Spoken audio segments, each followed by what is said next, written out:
Hello everyone, this is Ildiko Szabo, and I'm so excited to start a new project today, which will be, hopefully, a video series. This pandemic situation is of course very challenging for everyone, including us musicians, so I would like to reach out and invite to talk with colleagues of mine who really inspire me. I want to hear about their struggles, about their experiences, and exchange ideas how to stay inspired.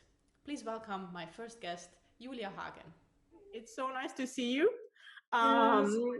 You're an amazing colleague of mine, and you're so inspiring. I remember our time studying together with Jens Peter Mainz in Berlin. You were always one of the first persons who grabbed the practice. Oh, you were the first one. No. So, how has been this situation for you? Well, I'm actually pretty good. I just came back to Berlin yesterday, and now I have to be in self-quarantine for 2 weeks. I'm in Austria with my family, and I was used to being around people. Yeah. And now I'm just here alone in my flat, and I don't know. It's nice to be back in Berlin because I missed it. I mean, it's the city I love to be at and just enjoy hanging around with my friends. Yeah. And now it's weird to be here, not being allowed to do all those things I normally love to do. But yeah, it's nice to be back home, and now I just try to, make the best out of it. Yeah. So, what was your last concert, or when did you first realize, oh, like this is something really serious? Well, I first realized something is gonna happen at the beginning of March, I think, or maybe shortly before. I had a concert on the 4th of March in Switzerland, in Zurich. And they already told me they don't know if it's happening or if they have to cancel it, or if they just have to minimize the number of people in the audience. Right. Which was the final solution. So there were just, 800 people allowed in the hall. But yeah, they didn't know. They told me it could happen that like 2 hours before the concert they would have to say no, it's not happening, because it was the moment or days where really no one had any clue what's going on. So that was my first contact with all those restrictions. Then I had 2 more concerts in Germany, which were fine. Nothing happened there. Also, it was fine for the audience. And then I went pretty fast. Then all the festivals got cancelled. And my last concert was, I think, on the 8th of March, which is so long ago. Yeah. Yeah. What about you? You went home to Hungary too, no? Well, with me, it was a bit different in the sense that I would have come home anyhow, because I was supposed to play some concerts here in Budapest. And I also planned, like during this spring break, I planned 2 weeks of like just focus practice and learning new repertoire. And it seems these 2 weeks is like going to be now at least 2 months. Yeah, I was so lucky because we could still manage some projects I was really looking forward to. We were in London to work with Mr. Brendel. So I saw that. That looked amazing. Yeah. So we finished working on all the Beethoven sonatas, which was like, I'm so jealous. Like, just it's so fulfilling, and I mean, I'm a #1 fan of Beethoven, so me too. It really felt amazing. And then I was in Paris for also the project which you did many years ago. What's happening now there in Paris? We had so far one session was online, so we just had online lessons with Gauthier. Yeah. But the next session we are discussing right now, I think they want a live broadcast, which is super tricky. I mean, but how should that work? Wow, that sounds exactly. So I'm telling you, like after this pandemic, I'm coming out as a complete technique guru. And then I was supposed to have a concert in Transylvania, which was then already 11th of March or something like this. Yeah. And they decided to make that concert behind closed doors, and to record it. So they sent the recording to the public because it was sold out, you know. And so we made the concert like one day before, because it was the moment when the borders were starting to get shut down. Yes. So I was really lucky to actually arrive in Budapest before. And since I have been home, have you been taking part of any like Corona projects? Like, well, I did some video. I did one live streaming concert, kind of at the beginning of this whole Corona thing. Yeah. Which was nice. It was for a festival that got cancelled, and I was happy to. Heidelberg, no? Heidelberg, exactly. And I was so much looking forward to go there. It was really, oh my god, it was like 1 week before I should actually arrive there. Yes. Oh, I was so sad when they told me it has to be cancelled, because I already texted them 10 days ago, like 10 days before it started.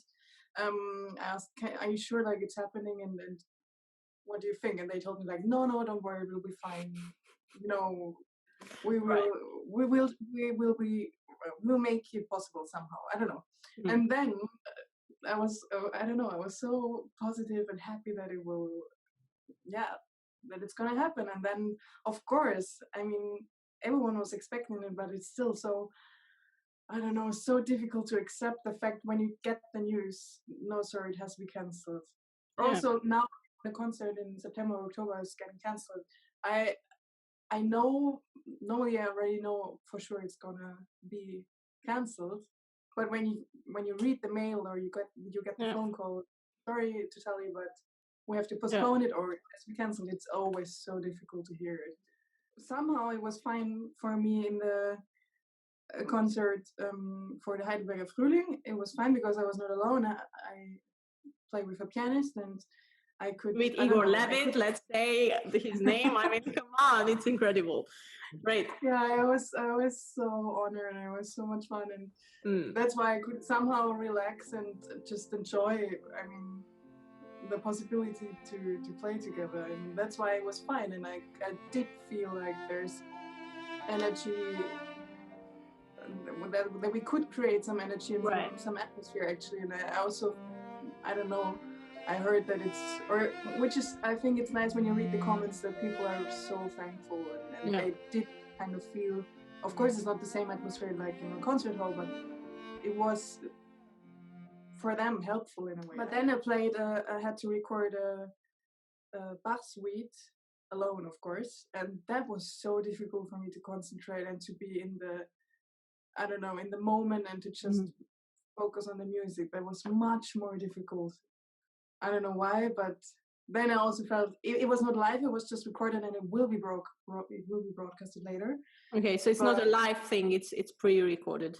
Well, I had to play it through once. There's no cutting. There's just kind of a live concert, just aired later. Yeah, I see. Talking about recordings, I wanted to ask you about your CD, which was released last year. Is it correct?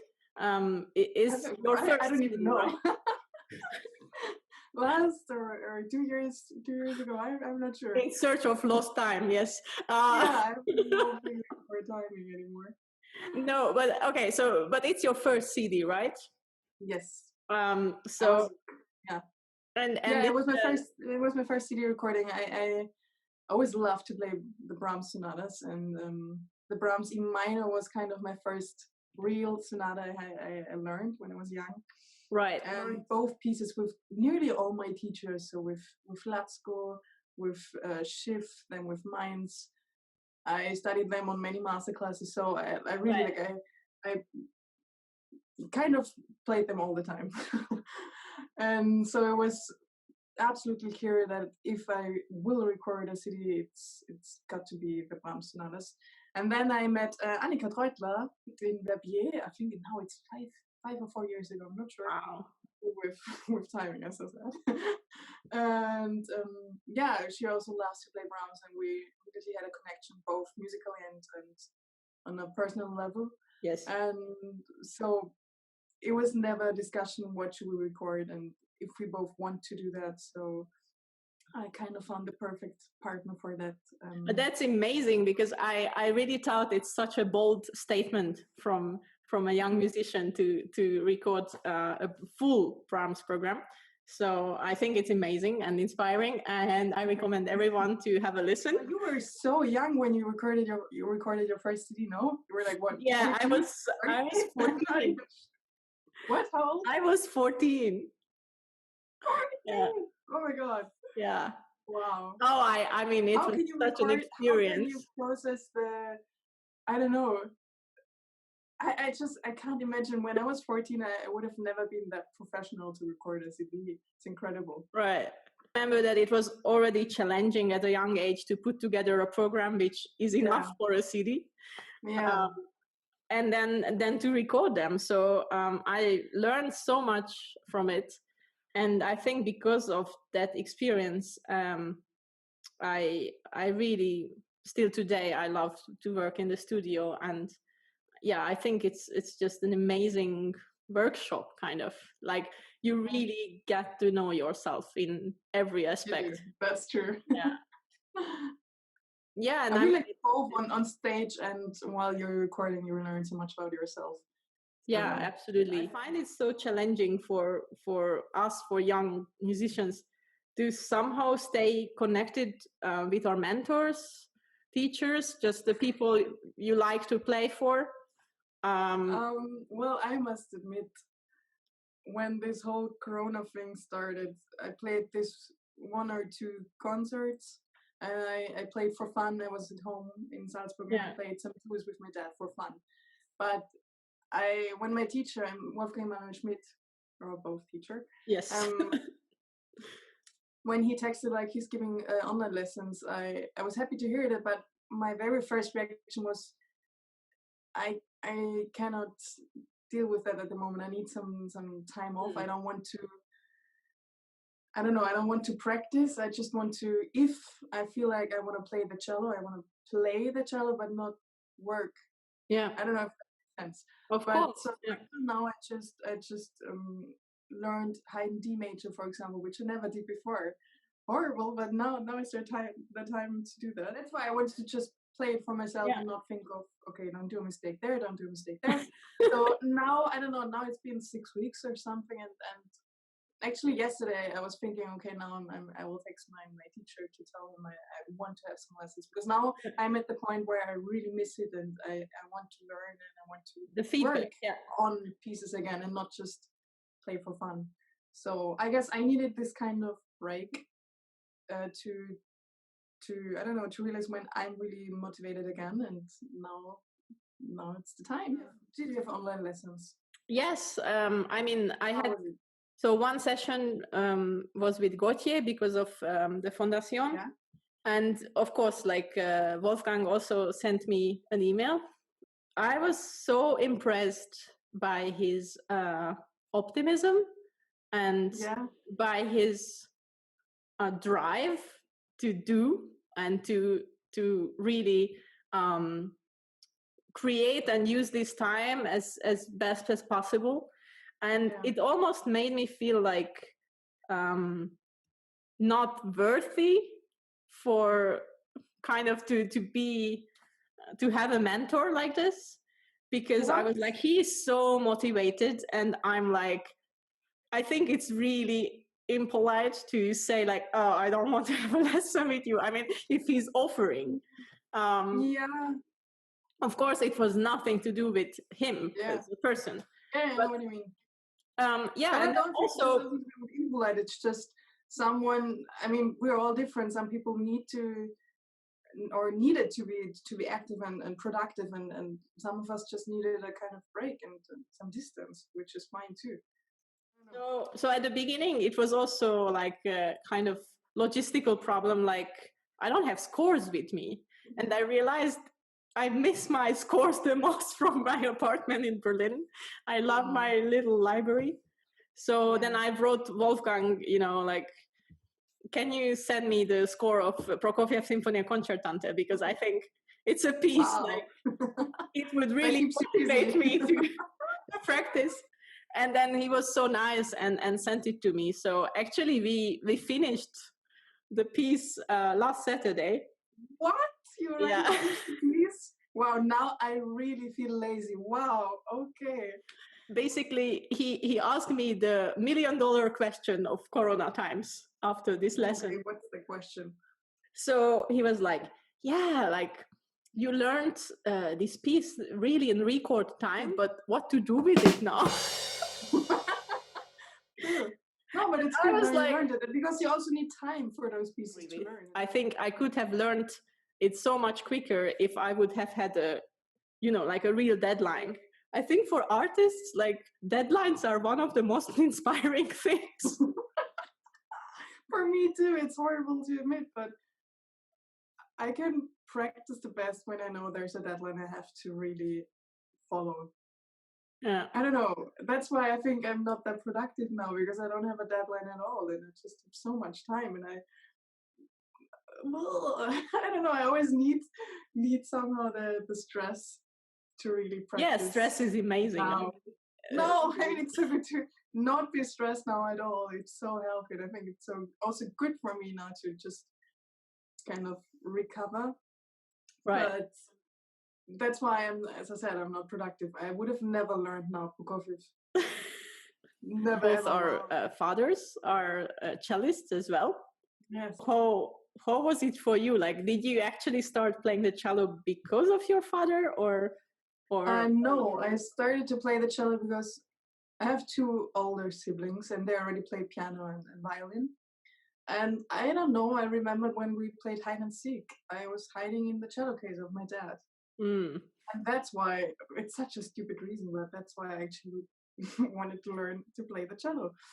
And I never really had lessons with my dad. I remember I kind of practiced very shortly with my granddad, then very shortly with my mom, but then I was kind of difficult apparently to practice with, because I was always shouting at the people I practiced with, because I only wanted to hear like, you're great, you're perfect, blah blah blah.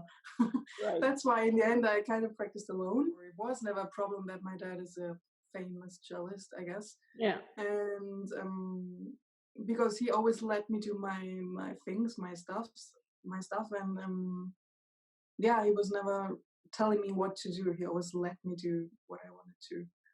And now, of course, like when I was, I don't know, in my teenage years, and I had questions, I always could ask him, and he would help me, of course. But it was not like that. He was listening at the door and then waiting for mistakes to come in and say like, "What do you do there?" So yeah, and now it was fun. Like I think you also played some duets with your dad already before, but I kind of never did that with him. And now when I was at home, we just played the famous duets like Barriere, for example, and it was so much fun. Yeah, it was so hilarious when I looked at the video. I thought like, oh my god, they're so similar. It's scary. That's why I'm asking, because you really are. In many ways, I think, which is absolutely not the case with my dad. I mean, yeah, no, but I also thought when I watched yours, I thought like yours are really similar. Really? Well, okay. Interesting to hear. I mean, I think our physical abilities are completely different. We also share the fact that actually your dad was studying with Schiff too, and yeah. you spent also how many years did you study with Heinrich? 2 years. My old teacher at the Budapest Academy, László Mező, he was also teaching my father. So we also have shared that actually it's a generation of students. Yeah. My dad was also never my official teacher. I think it's also healthy. But I grew up basically, and still today I hear about the genius, crazy bowings of Schanderweg. Really? So that's much more interesting for me than actually the left hand stuff, because our hands are so different. But like the bowings are serving so many times the character and just the phrase, and I learned about using the bow and sometimes come up with crazy bowing ideas from my dad, I think, more than from anyone else. even though it was not a, conscious teaching, learning. Yeah. But yeah. How is it for you if people, I don't know, ask you about your dad? Do you obviously like compare it, or is it just normal? Well, in the beginning, it was very hard. I find people who played with my dad, and then if they play with me, like the first Krzyżowa music, I played in a piano trio with Dénes Varjon. And he was in a piano trio with my father and Gábor Takácsnagy. Okay. Yeah. So it was, in a way, a surreal experience. I felt sometimes it's also a bit of skepticism, like, is she really that good? Or just the father is really proud of her, kind of. Yeah. And also to people to realize that we are really completely different personalities and persons. Yeah. It's sometimes like they are in a shock, like, oh, like you're not like your father. And I'm like, oh, surprise. Yeah, I don't know. How is it for you? Like, is your father someone who is like bragging about such an amazing daughter he has to colleagues? No, I think he did it on purpose, that he was actually not talking about me with other musicians, because I think he always wanted that if I'll play concerts or if musicians want to play with me, it's because they heard about me over someone else and not about over my dad. And now it's nice because people are like, why did you never tell me before that she's a cellist or something like that? And yeah, which is also giving me a good feeling that I don't feel like, okay, I only play with them because he's my dad and they have a connection. Right. But yeah, also now sometimes it's so funny when I play with musicians who already play with my dad, because I always feel like I have to, of course, I want to do good, I want to play good. And it's at the same time, in a way, a challenge and the pressure also? I don't know. Yeah, I wouldn't call it pressure, but yeah, challenge for sure, because yeah, it's just weird to do. If they play with your dad and now with the daughter, of course they can compare it. It's even though they don't want to, like in their heads. I mean, I guess everyone compares, even if you don't want to, you just immediately do unconsciously. Yeah. But it's always nice to, I don't know, and enlarge the circle of musicians who play together. It's fun. What do you do in the next months that keeps you motivated? Because I guess that's difficult for me. Besides Prokofiev Sinfonia Concerto. I mean, you're done with that anyways. So. Oh, I'm done. Like, there is nothing to improve it. No, it's perfect. You can record it. Yeah, all the parts. Yes, I had a few weeks when I started my day just playing through the Sixth Suite of Bach, and it felt great for my brain and for my fingers. But I found, like, I started to study Messiaen, for instance. Oh, the quartet.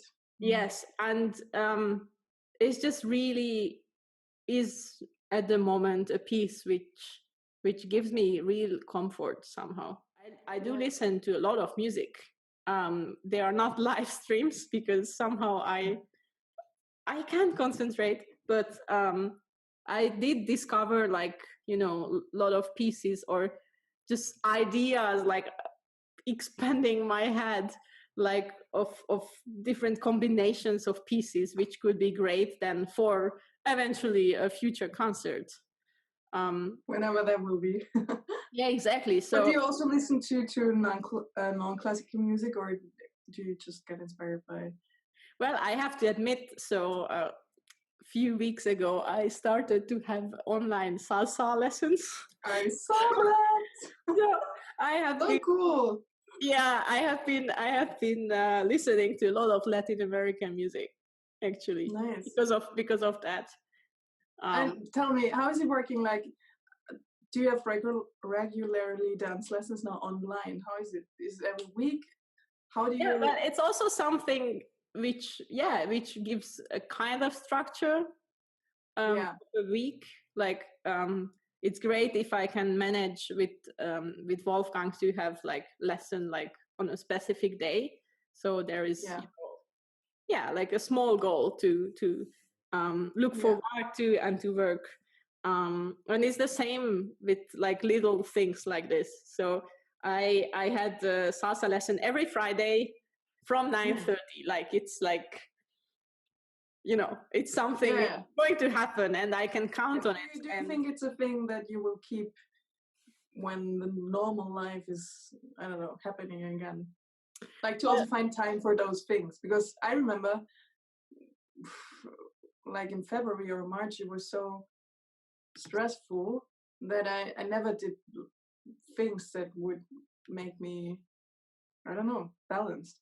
When I was at home, I was always hiking. I love to just go hiking, and I saw a picture of you at 5 a.m. or something. Oh, it was the most amazing thing. It was so nice. So I woke up at 4, and my cousin picked me up. This sentence you will never hear from me. Like, yeah, it was so nice. You have to do it. You have to try it out. So we went at 4:30. We drove to the mountain, and then we climbed the mountain. We started at I think 5 in the morning. So it was completely dark.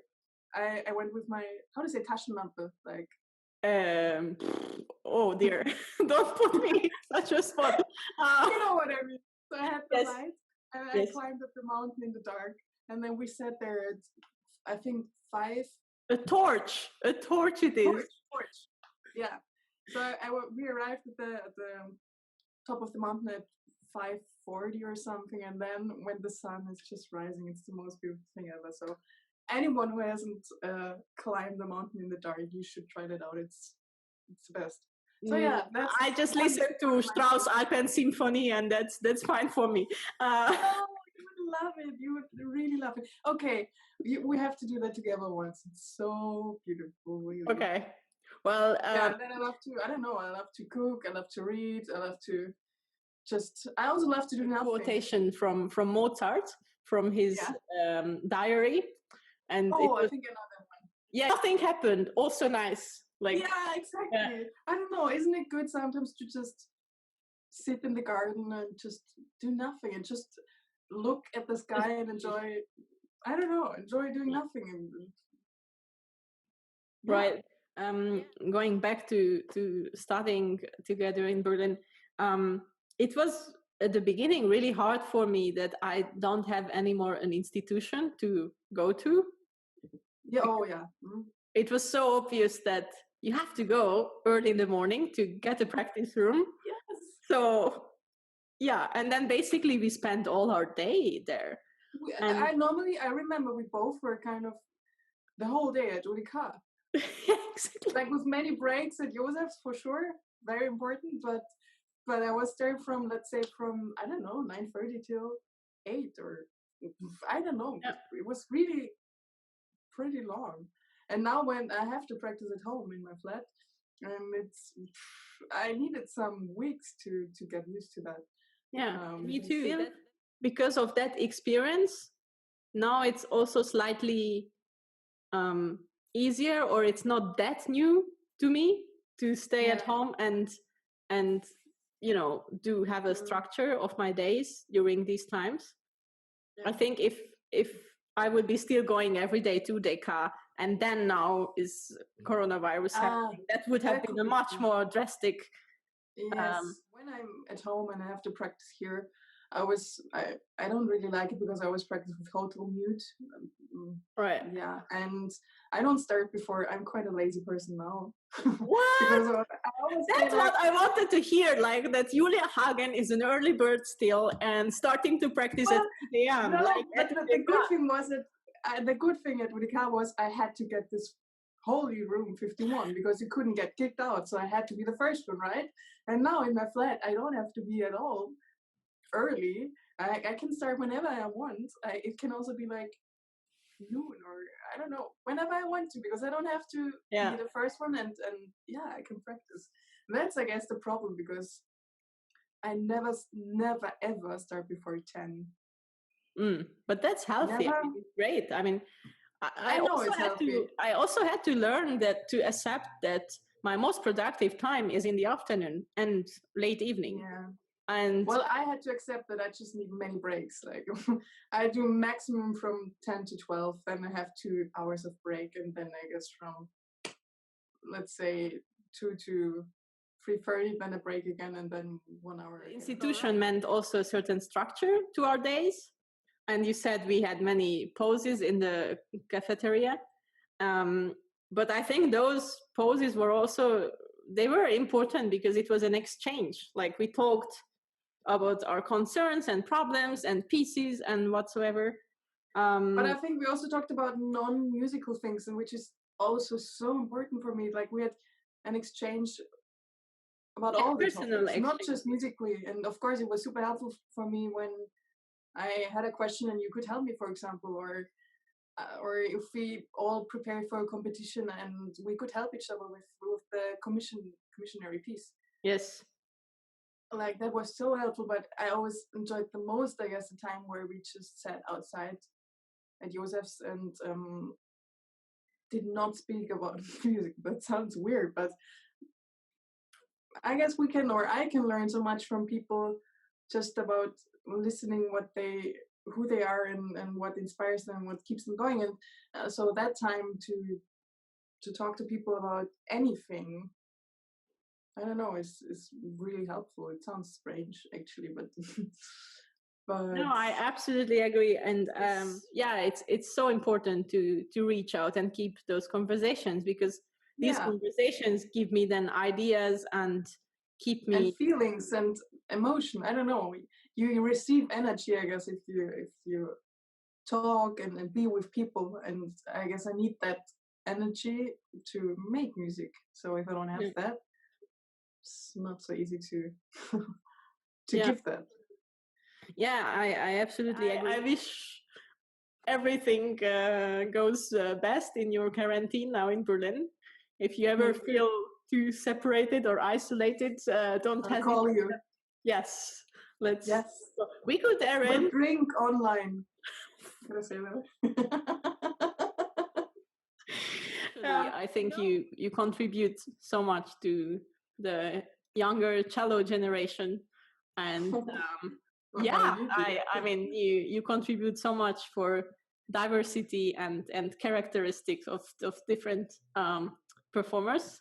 So keep it that way. And you too. Yeah.